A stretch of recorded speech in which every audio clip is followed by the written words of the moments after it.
ये हमारे लिए एक बहुत ही ग्लोबल सिटी प्रोजेक्ट, आज इसको लेकर के हमारे कुछ प्रमुख लोगों को हमने यहाँ बुलाया था, उनसे बातचीत किया है। इस ग्लोबल सिटी में ये महत्वपूर्ण परियोजना है जो ये गुरुग्राम में ग्लोबल सिटी बनने जा रही है, जो अंतर्राष्ट्रीय मानकों के आधार पर ये सुसज्जित होगी और हरियाणा के विकास में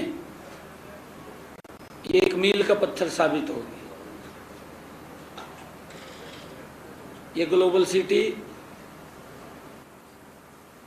1000 एकड़ में डेवलप होगी। इसमें अलग अलग जो इसकी योजना बनी है, इस योजना के अनुसार इसमें मिक्स यूज लैंड, इसमें अलग से रेसिडेंशियल भी रहेगा, इसमें कमर्शियल भी रहेगा, इसमें हॉस्पिटलिटी भी रहेगी और इसमें इसके साथ साथ एजुकेशनल इंस्टीट्यूट भी इसके अंदर रहेंगे, ओपन स्पेस भी इसमें रहेगा। ग्रीनरी के हिसाब से ज़्यादा ग्रीनरी हो वो पौधे भी लगेंगे। जो गुरुग्राम का टेम्परेचर है उस टेम्परेचर से इस ग्लोबल सिटी में उसका टेम्परेचर कम रहे, उन मानकों के आधार के ऊपर ये ग्लोबल सिटी बनने जा रही है। यह ग्लोबल सिटी लगभग फर्स्ट चरण में इस परियोजना का जो क्षेत्रफल है वो 587 एकड़ का है। फर्स्ट चरण में, फर्स्ट चरण की जो कुल परियोजना लागत है वो 940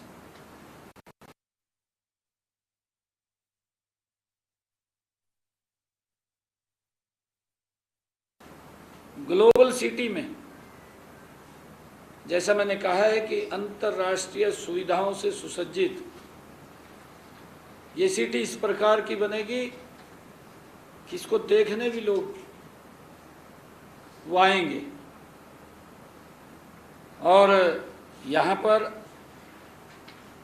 हमारे जो ठेकेदार हैं उसकी प्रक्रिया में वो लगे हुए हैं, दिनेश चंद्र जी। इस ग्लोबल सिटी में चाहे सड़कों की बात हो, चाहे यूटिलिटी टनल की बात हो, और IMT जो मानेसर ट्रेड है वो भी 1.6 किलोमीटर इसके कनेक्टिविटी की बात हो, उसके साथ ही क्योंकि इसमें जो बिजली की जो लाइनें हैं वो भी सब अंडरग्राउंड यहाँ पर मिलेंगी।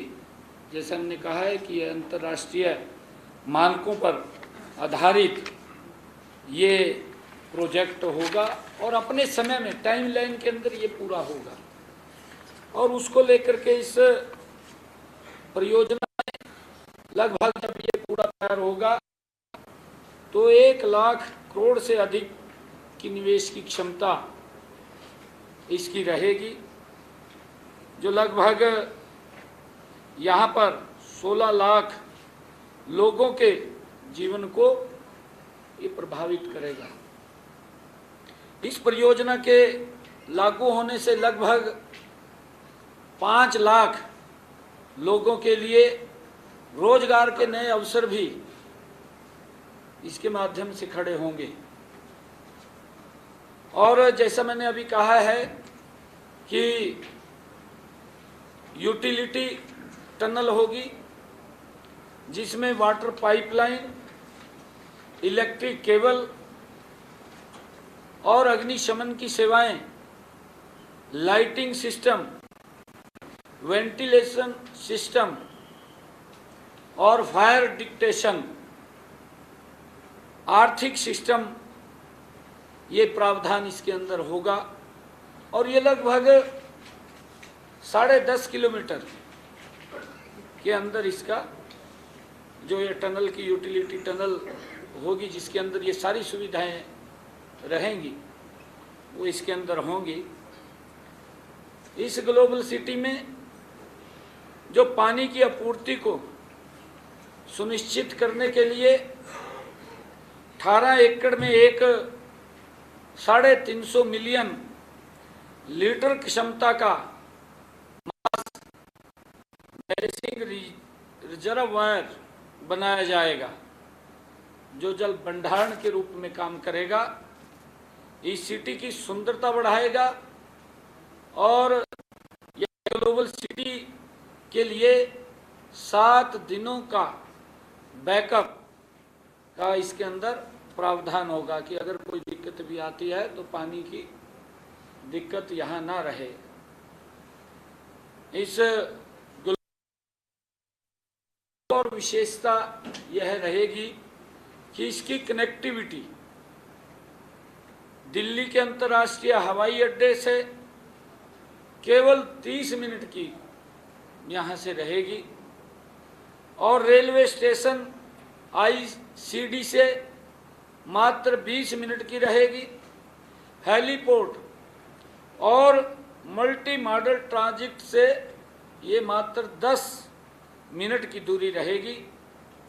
सड़क से इनकी कनेक्टिविटी NPR, SPR और CPR और NH48 से वो कनेक्टिविटी इसकी रहेगी।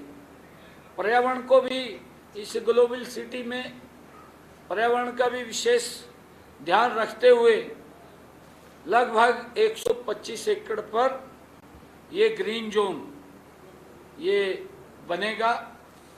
इसमें जो पौधे लगेंगे, जिसकी मैंने बात की है कि टेम्परेचर को मेंटेन रखेगा इसकी सुंदरता के लिए, और चाहे इसमें सड़कों की बात हो, चाहे बिल्डिंग प्लान्स की बात हो, कि इसकी सुंदरता भी जो अंतर्राष्ट्रीय मानक ये सिटी बनेगी और उसी को लेकर के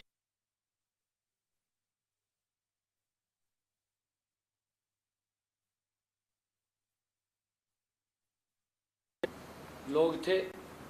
इसमें लोडा ग्रुप आया था, DLF यहाँ पर मौजूद था और रेलटी यहाँ मौजूद था, L&T रेलटी यहाँ मौजूद था और अडानी रेलटी यहाँ मौजूद था और प्रेस्टीज ग्रुप और Eldeco, signature, PMG, unity group, JLL और CBRE, ASF, embassy group, DRA, ये सभी बहुत जो प्रमुख हमारे मेंबरान थे इस ग्लोबल सिटी में, वो सभी पार्टिसिपेशन के लिए और यहाँ आकर के उसमें सुझाव भी उन्होंने दिए हैं। उनके सुझाव भी हमने लिए हैं कि जो और इसमें क्या अच्छा कर सकते हैं, उसको लेकर के भी हमने सुझाव लिए हैं। ये सभी बड़ी पार्टियां भी आज यहाँ उपस्थित थी। क्योंकि अंतर्राष्ट्रीय स्तर पर इसका निर्माण किया जाना है, जो बड़ी MNCs हैं बाहर की, क्या उनसे भी